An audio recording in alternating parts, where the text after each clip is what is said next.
ಶ್ರೀಕೃಷ್ಣಾಯ ನಮಃ. ವಸುದೇವಸುತಂ ದೇವಂ ಕಂಸಚಾಣೂರಮರ್ದನಂ ದೇವಕೀ ಪರಮಾನಂದಂ ಕೃಷ್ಣಂ ವಂದೇ ಜಗದ್ಗುರುಂ. ಬ್ರಹ್ಮಸ್ಥಾನ ಸರೋಜಮಧ್ಯವಿಲಸತ್ ಚೀತಾಂಶುಪೀಠಸ್ಥಿತಂ ಸ್ಫೂರ್ಜತ್ಸೂರ್ಯರುಚಿಂ ವರಾಭಯಕರಂ ಕರ್ಪೂರಕುಂದೋಜ್ವಲಂ ಶ್ವೇತಸ್ರಗ್ವಸನಾನುಲೇಪನಯುತಂ ವಿದ್ಯುದೃಚಾ ಕಾಂತಯ ಸಂಶ್ಲಿಷ್ಟಾರ್ಧತನುಂ ಪ್ರಸನ್ನವದನಂ ವಂದೇ ಗುರುಂ ಸಾದರಂ. ಶ್ರೀಗುರುಭ್ಯೋ ನಮಃ. ಲಂಬೋದರಂ ಪರಮಸುಂದರಮೇಕದಂತಂ ರಕ್ತಾಂಬರಂ ತ್ರಿನಯನಂ ಪರಮಂ ಪವಿತ್ರಂ ಉದ್ಯದ್ದಿವಾಕರ ಕರೋಜ್ವಲಕಾಯಕಾಂತಂ ವಿಘ್ನೇಶ್ವರಂ ಸಕಲವಿಘ್ನಹರಂ ನಮಾಮಿ. ತ್ವಾಂ ದೇವ ವಿಘ್ನದಲನೇತಿ ಚ ಸುಂದರೇತಿ ಭಕ್ತಿಪ್ರಿಯೇತಿ ಸುಖದೇತಿ ಫಲಪ್ರದೇತಿ ವಿದ್ಯಾಪ್ರದೇತ್ಯಗಹರೇತಿ ಚ ಯೇ ಸ್ತುವಂತಿ ತೇಭ್ಯೋ ಗಣೇಶವರದೋ ಭವ ನಿತ್ಯಮೇವ. ಶ್ರೀ ಮಹಾಗಣಪತಯೇ ನಮಃ. ಯಾ ಕುಂದೇಂದು ತುಷಾರಹಾರಧವಳ ಯಾ ಶುಭ್ರ ವಸ್ತ್ರಾವೃತ ಯಾ ವೀಣಾ ವರದಂಡಮಂಡಿತಕರ ಯಾ ಶ್ವೇತ ಪದ್ಮಾಸನ ಯಾ ಬ್ರಹ್ಮಾಚ್ಯುತ ಶಂಕರ ಪ್ರಭೃತಿಭಿಃ ದೇವೈಃ ಸದಾ ವಂದಿತಾ ಸಾ ಮಾಂ ಪಾತು ಸರಸ್ವತೀ ಭಗವತಿ ನಿಶ್ಶೇಷ ಜಾಡ್ಯಾಪಃ. ಶ್ರೀ ಸರಸ್ವತ್ಯೇ ನಮಃ. ವೇದಾರ್ಥತತ್ವವಿಶದೀಕರಣೇನ ಪುಂಸಾಂ ಉಚ್ಚೈರ್ಗತಿಂ ಜಗತಿಯೋ ದಯಾಯ ವಿಧಾತುಂ ರಮ್ಯಾಂ ಪುರಾಣಪದವೀಂ ಪ್ರಣಿನಾಯ ತಸ್ಮೈ ಲೋಕೇಶವೈಭವಪುಷೇ ಋಷಯೇ ನಮಸ್ತಾತ್. ತಸ್ಮೈ ವ್ಯಾಸಾಯ ಮುನಯೇ ಸರ್ವಜ್ಞಾಯ ಮಹರ್ಷಯೇ ಪರಾಶರ್ಯಾಯ ಶಾಂತಾಯ ನಮೋ ನಾರಾಯಣಾತ್ಮನೆ. ಶ್ರೀ ವ್ಯಾಸಾಯ ನಮಃ. ನಾರಾಯಣಂ ನಮಸ್ಕೃತ್ಯ ನರಂ ಚೈವ ನರೋತ್ತಮಂ ದೇವೀಂ ಸರಸ್ವತೀಂ ವ್ಯಾಸಂ ತತೋ ಜಯಮುದೀರಯೇತ್. ಕನಕರುಚಿದುಕೂಲಃ ಕುಂಡಲೋಲ್ಲಾಸಿಗಲ್ಲಃ ಶಮಿತಭುವನಭಾರಃ ಕೋಪಿ ಲೀಲಾವತಾರಃ ತ್ರಿಭುವನ ಸುಖಕಾರಿ ಶೇಷಶಾಯೀ ಮುಕುಂದೋ ಪರಿಕಲಿತರಮಾಂಗೋ ಮಂಗಲಂ ನಸ್ತನೋತು. ನಮಾಮಿ ಗೋವಿಂದ ಪದಾರವಿಂದಂ ಸದೇಂದಿರಾನಂದನಮುತ್ತಮಾಡ್ಯಂ ಜಗಜ್ಜನಾನಾಂ ಹೃದಯ ಸನ್ನಿವಿಷ್ಟಂ ಮಹಾಜನೈಕಾಯನಮುತ್ತಮೋತ್ತಮಂ. ನಮಸ್ತೆ ಚಕ್ರಹಸ್ತಾಯ ಶಾಂಗಹಸ್ತಾಯ ತೇ ನಮಃ. ನಂದಹಸ್ತಾಯ ತೇ ವಿಷ್ಣೋ ಶಂಖಹಸ್ತಾಯ ತೇ ನಮಃ. ಓಂ ನಮೋ ವಾಸುದೇವಾಯ ನಮಃ ಸಂಕರ್ಷಣಾಯ ಚ ಪ್ರದ್ಯುಮ್ನಾಯ ನಮಸ್ತುಭ್ಯಂ ಅನಿರುದ್ಧಾಯ ತೇ ನಮಃ.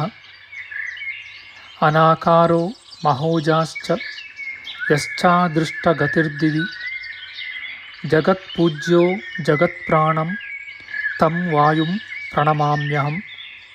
ವಾಯುರೂಪಿ ಪರಮಾತ್ಮನೇ ನಮಃ. ಪ್ರಿಯ ಬಾಂಧವರೇ, ನಮ್ಮ ಈ ಶ್ರೀ ಲಾಲೀಕೃಷ್ಣ ಚಾನಲ್ಗೆ ಸ್ವಾಗತ. ಹಿಂದಿನ ವಿಡಿಯೋದ ಮುಂದುವರಿದ ಭಾಗವಾದ ಇಂದಿನ ವಿಡಿಯೋದಲ್ಲಿ ನಾವು ಶ್ರೀಮದ್ ವಾಯು ಮಹಾಪುರಾಣದ ಪ್ರಥಮ ಖಂಡದ 45ನೆಯ ಅಧ್ಯಾಯದ ದ್ವಿತೀಯಾಂಶದ ವಿಚಾರ ಮಾಡೋಣ. ಈ ಅಧ್ಯಾಯದಲ್ಲಿ ಭಾರತ ವರ್ಷ ವರ್ಣನೆ, ಇಂದ್ರದ್ವೀಪ, ಕಸೇರುದ್ವೀಪ, ತಾಮ್ರವರ್ಣ ಮುಂತಾದ ನವದ್ವೀಪಗಳ ವರ್ಣನೆ, ಸಪ್ತಕುಲ ಪರ್ವತಗಳ ವರ್ಣನೆಯ ವಿಚಾರ ಮಾಡೋಣ. ಶ್ರೀಕೃಷ್ಣಾಯ ನಮಃ. ಸೂತಮುನಿಯು ಮುಂದುವರಿಸಿ ಹೇಳುತ್ತಾರೆ, ಸರ್ವ ಪುಷ್ಪಗಳು ನಿರ್ಗಂಧ ಕುಸುಮವಾಗದೆ ಸುಗಂಧ ಸುವರ್ಣೋಪೇತವಾಗಿಯೂ ಮೃದುವಾಗಿಯೂ ಇದ್ದವು. ಹೊಂಗೆ, ಅಗರು, ಶ್ರೀಗಂಧ ಇವುಗಳ ಉಪವನಗಳು ವಿಶೇಷವಾಗಿದ್ದವು. ಆ ವನಗಳು ವಿಕಸಿತವಾದ ಪುಷ್ಪಗಳಿಂದಲೂ ಭ್ರಮರಗಳ ಝೇಂಕಾರದಿಂದಲೂ ವೃಕ್ಷಗಳು, ಲತೆಗಳು, ಕುಂಜಗಳು ಇವುಗಳಿಂದಲೂ ಪೂರ್ಣವಾಗಿ ಸುಖದಾಯಕಗಳಾಗಿದ್ದವು.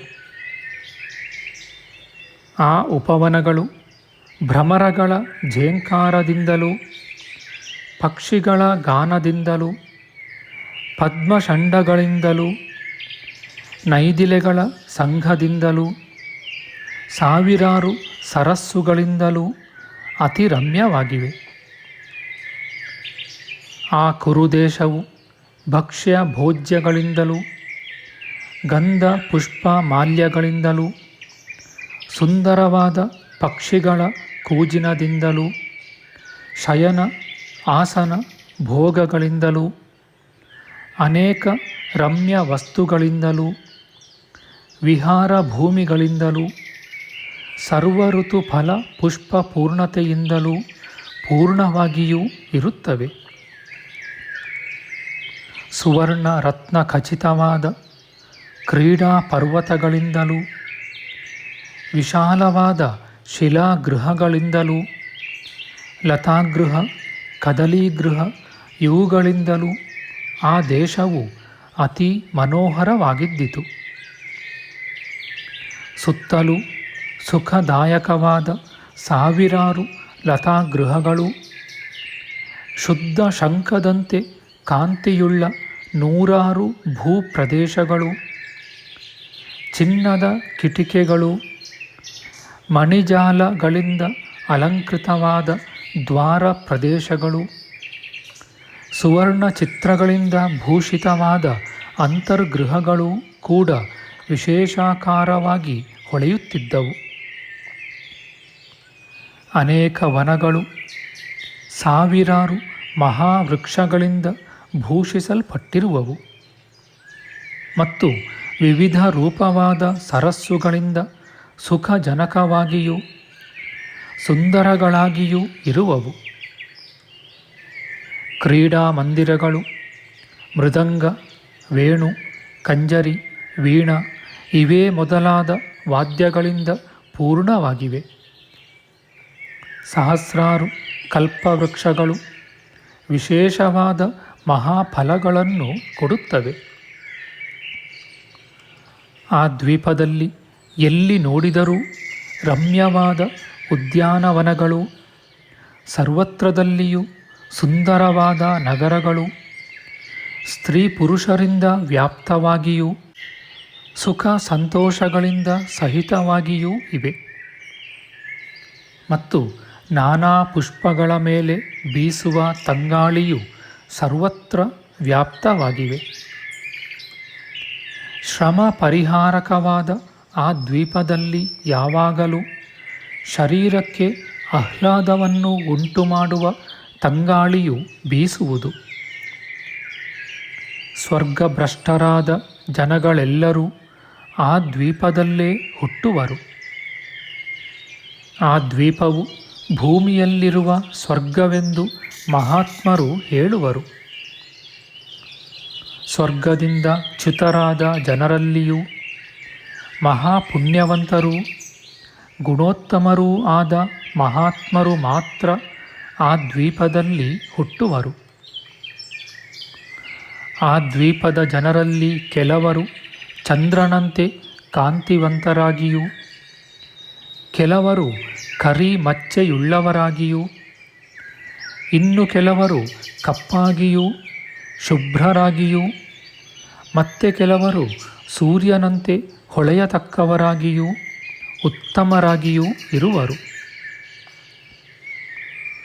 ಆ ದೇಶದ ಜನರು ಶ್ರೇಷ್ಠರೂ ದೇವತೆಗಳಿಗೆ ಸಮಾನವಾದ ಪರಾಕ್ರಮವಂತರೂ ಆದ ಸ್ವೇಚ್ಛಾ ವಿಹಾರಿಗಳೂ ಸುವರ್ಚಸ್ವಿಗಳೂ ಆಗಿರುವರು ಮತ್ತು ಕಡಗ, ಬಾಹುಪುರಿ, ತೋಳುಬಂದಿ, ಹಾರ, ಕುಂಡಲ, ಸ್ರಕ್, ಚಂದನ, ವಸ್ತ್ರ, ಕಿರೀಟ, ಅಂಗವಸ್ತ್ರ ಇವುಗಳಿಂದ ಭೂಷಿತರಾಗಿಯೂ ನಿತ್ಯ ಸುಖಿಯಾಗಿಯೂ ಇರುವರು. ಆ ದ್ವೀಪದ ಜನರು ನಿತ್ಯ ಯೌವನರೂ ಪ್ರಿಯರೂ ಪ್ರಿಯ ದರ್ಶನವುಳ್ಳವರೂ ಆಗಿ 1,000 ವರ್ಷಗಳು ಅಥವಾ ಅದಕ್ಕಿಂತಲೂ ಹೆಚ್ಚಾಗಿಯೂ ಜೀವಿಸುವರು. ಆ ಪ್ರಜೆಗಳಿಗೆ ಗರ್ಭವಾಸ ದುಃಖವಿಲ್ಲ, ವಂಶನಾಶವೂ ಇಲ್ಲ. ದಂಪತಿಗಳು ಕಲ್ಪವೃಕ್ಷಗಳಿಂದಲೇ ಮಿಥುನವಾಗಿಯೇ ಹುಟ್ಟಿ ಬೆಳೆದು ಅನುಪಮವಾದ ಸುಖದಿಂದ ಜೀವಿಸುವರು. ಆ ದೇಶದ ಪ್ರಜೆಗಳು ನ್ಯೂನಾಧಿಕವಿಲ್ಲದೆ ಒಂದೇ ಸಮನಾದ ಐಶ್ವರ್ಯವುಳ್ಳವರೂ ಅಹಂಕಾರ ಮಮಕಾರ ವರ್ಜಿತರೂ ಆಗಿರುವರು. ಅಲ್ಲಿ ಭಿನ್ನ ಭಿನ್ನ ಧರ್ಮಗಳೂ ಇಲ್ಲ, ಅಧರ್ಮವಂತೂ ಮೊದಲೇ ಇಲ್ಲ. ಮತ್ತು ವ್ಯಾಧಿ, ಮುಪ್ಪು, ದುರ್ಬುದ್ಧಿ, ಶ್ರಮ, ಆಯಾಸ ಇವು ಲೇಷ ಮಾತ್ರವೂ ಇಲ್ಲ. ತಮ್ಮ ತಮ್ಮ ಜೀವಮಾನ ಕಾಲ ಮುಗಿದು ಹೋದರೆ ನೀರಿನ ಗುಳ್ಳೆಗಳಂತೆ ಮೃತರಾಗುವರು. ಹೀಗೆ ಆ ಪ್ರಜೆಗಳು ನಿತ್ಯ ಸುಖಿಗಳಾಗಿಯೂ ಸರ್ವ ದುಃಖ ಮುಕ್ತರಾಗಿಯೂ ಇರುವರು. ಅವರು ಆಶೆಯಿಂದ ಯಾವ ಧರ್ಮಗಳನ್ನೂ ಮಾಡುವುದಿಲ್ಲ. ಆಶೆಯಿಂದಲೇ ಸುಖ ದುಃಖ ಸಾಧಕಗಳಾದ ಧರ್ಮಾಧರ್ಮಾದಿಗಳು ಉತ್ಪನ್ನವಾಗುವವು. ಉತ್ತರ ಕುರುದೇಶದ ಪಕ್ಕದಲ್ಲಿಯೇ ದಕ್ಷಿಣ ಕುರುದೇಶವಿರುವುದು. ಅದಕ್ಕೆ ಚಂದ್ರದ್ವೀಪವೆಂಬ ನಾಮವು ಪ್ರಖ್ಯಾತವಾಗಿದೆ. ಆ ಚಂದ್ರದ್ವೀಪವು ಸಮುದ್ರದ ಅಲೆಗಳಿಂದ ತಂಪಾಗಿಯೂ ನಾನಾ ಧ್ವನಿಗಳಿಂದ ವ್ಯಾಪ್ತವೂ ದೇವಲೋಕಕ್ಕೆ 5 ಯೋಜನ ದೂರಗತವೂ ಆಗಿ ಚಂದ್ರಮಂಡಲಕ್ಕೆ ಮುಖ್ಯ ಸ್ಥಾನವಾಗಿಯೂ ಸುಪ್ರಸಿದ್ಧವಾಗಿಯೂ ಇರುತ್ತದೆ. ಆ ದ್ವೀಪವು 1000 ಯೋಜನ ವಿಸ್ತಾರವಾಗಿಯೂ ನಾನಾ ವಿಧ ಪುಷ್ಪ ಫಲಗಳಿಂದ ಭರಿತವಾಗಿಯೂ ಪರಮ ಸಮೃದ್ಧಿಯುತವಾಗಿಯೂ 100 ಯೋಜನ ಅಗಲವಾಗಿಯೂ 100 ಯೋಜನ ಎತ್ತರವಾಗಿಯೂ ಇವೆ. ಆ ದ್ವೀಪದ ಮಧ್ಯದಲ್ಲಿ ಸಿದ್ಧ ಚಾರಣ ಸೇವಿತವೂ ಚಂದ್ರನಂತೆ ಕಾಂತಿಯುಳ್ಳದ್ದು ಮನೋಹರವೂ ಚಂದ್ರನಂತೆ ಸುಂದರವೂ ಸುಲಕ್ಷಣವೂ ಆದ ಬಿಳಿ ಕಮಲಗಳಿಂದಲೂ ವೈಡೂರ್ಯ ಕಮಲಗಳಿಂದಲೂ ಮಂಡಿತವೂ ಕುಮುದ ಪುಷ್ಪದಂತೆ ಕಾಂತಿಯುಳ್ಳದ್ದು ಅನೇಕ ವಿಚಿತ್ರವಾದ ಉದ್ಯಾನಗಳಿಂದ ಸಹಿತವೂ ಅನೇಕ ನದಿ ಗವಿಗಳಿಂದ ಯುಕ್ತವೂ ವಿವಿಧವಾದ ಕೋಡುಗಳು ಗವಿಗಳು ಲತಾಗೃಹಗಳು ಇವುಗಳಿಂದ ರಂಜಿತವೂ ಆದ ಚಂದ್ರಗಿರಿಯು ಹೊಳೆಯುತ್ತಿರುವುದು. ಆ ಚಂದ್ರಗಿರಿಯಿಂದ ಜನ್ಯವೂ ಮಹಾಪುಣ್ಯಪ್ರದವೂ ಚಂದ್ರಕಿರಣಗಳಂತೆ ಸ್ವಚ್ಛವಾದ ಜಲವುಳ್ಳದ್ದು ಅತ್ಯುತ್ತಮವೂ ಆದ ಚಂದ್ರಾವರ್ತವೆಂಬ ಮಹಾನದಿಯು ಆ ದ್ವೀಪದಲ್ಲಿ ಹರಿಯುವುದು. ಆ ಗಿರಿಯಲ್ಲಿ ನಕ್ಷತ್ರಾಧಿಪತಿಯೂ ಗ್ರಹ ನಾಯಕನೂ ಆದ ಚಂದ್ರನು ವಾಸಿಸುವ ಉತ್ತಮವಾದ ಸ್ಥಾನವು ಹೊಳೆಯುತ್ತಿರುವುದು. ಚಂದ್ರನು ಪ್ರತಿ ಮಾಸದಲ್ಲಿಯೂ ಅಲ್ಲಿಗೆ ಬರುವನು. ಹೀಗೆ ಚಂದ್ರನು ಅಲ್ಲಿಗೆ ಬರುವುದರಿಂದಲೇ ಆ ಪರ್ವತಕ್ಕೆ ಚಂದ್ರಗಿರಿ ಎಂಬ ನಾಮವು ಪ್ರಾಪ್ತವಾಗಿದೆ. ಮಹತ್ತಾದ ಆ ಚಂದ್ರದ್ವೀಪವು ಈ ಲೋಕದಲ್ಲಿಯೂ ಸ್ವರ್ಗಲೋಕದಲ್ಲಿಯೂ ಕೂಡ ಪ್ರಖ್ಯಾತವಾಗಿದೆ. ಅಲ್ಲಿನ ಪ್ರಜೆಗಳು ಚಂದ್ರನಂತೆ ಕಾಂತಿಯುಳ್ಳವರು, ಪೂರ್ಣ ಚಂದ್ರನಂತೆ ಮುಖವುಳ್ಳವರು, ಚಂದ್ರನಂತೆ ಆಹ್ಲಾದಕರರು, ವಿಮಲರು, ಚಂದ್ರ ದೇವತಾಕರು, ಅತ್ಯಂತ ಧಾರ್ಮಿಕರು, ಸೌಮ್ಯರು, ಸತ್ಯಸಂಧರು, ಸುತೇಜಸ್ವಿಗಳು, ಸದಾಚಾರಿಗಳು, ಸಹಸ್ರ ವರ್ಷ ಆಯುಷ್ಯ ಉಳ್ಳವರೂ ಆಗಿರುವರು. ನಮ್ಮ ಮುಂದಿನ ವಿಡಿಯೋದಲ್ಲಿ ನಾವು ಶ್ರೀಮದ್ ವಾಯು ಮಹಾಪುರಾಣದ ಪ್ರಥಮ ಖಂಡದ 45ನೆಯ ಅಧ್ಯಾಯದ ತೃತೀಯಾಂಶದ ವಿಚಾರ ಮಾಡೋಣ. ಆಧ್ಯಾತ್ಮಿಕ ಚರ್ಚೆ ಮತ್ತು ವಿಚಾರ ವಿನಿಮಯಕ್ಕಾಗಿ ಶುರು ಮಾಡಿದ ಈ ಚಾನಲ್ನಲ್ಲಿ ನಾವು ಅಪ್ಲೋಡ್ ಮಾಡುವ ಎಲ್ಲ ವಿಡಿಯೋಗಳನ್ನು ಸಂಪೂರ್ಣವಾಗಿ ನೋಡಿ ನಿಮ್ಮ ಸಲಹೆಗಳನ್ನು ಕಮೆಂಟ್ ಬಾಕ್ಸ್ನಲ್ಲಿ ಬರೆಯಿರಿ. ಈ ಚಾನಲ್ಗೆ ಸಬ್ಸ್ಕ್ರೈಬ್ ಮಾಡಿ ಹಾಗೂ ಬೆಲ್ ಬಟನ್ ಒತ್ತಿ ನಾವು ಹಾಕುವ ಎಲ್ಲ ವಿಡಿಯೋಗಳನ್ನು ನೋಡಿ ಪ್ರೋತ್ಸಾಹಿಸಿ.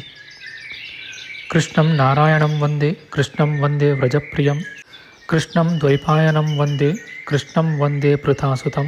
ಶ್ರೀಕೃಷ್ಣಾಯ ನಮಃ.